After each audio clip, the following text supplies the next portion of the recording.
ভাবুন তো, জান্নাত আপনার পায়ের নিচে, অথচ একটিমাত্র কথায় বা আচরণে আপনি সেই জান্নাতকে জাহান্নামে করে ফেলতে পারেন।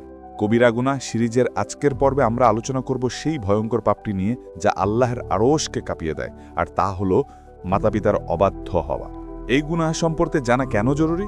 কারণ আল্লাহ তার ইবাদতের পরিস্থান দিয়েছেন পিতামাতার খেদমতের।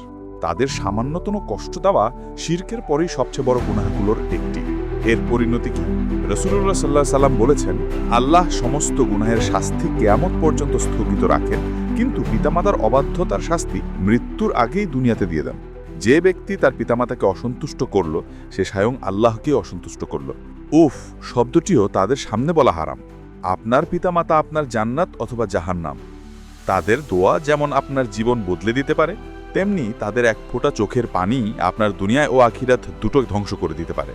জাহান্নামের এই ভয়ঙ্কর পথগুলো সম্পর্কে না জানলে আপনি হয়তো নিজের অজান্তেই সেই পথে পা বাড়িয়ে দেবেন। তাই নিজেকে এবং পরিবারকে বাঁচাতে সঠিক জ্ঞান অর্জনের জন্য আমাদের চ্যানেলের সাথে এখনই যুক্ত হন।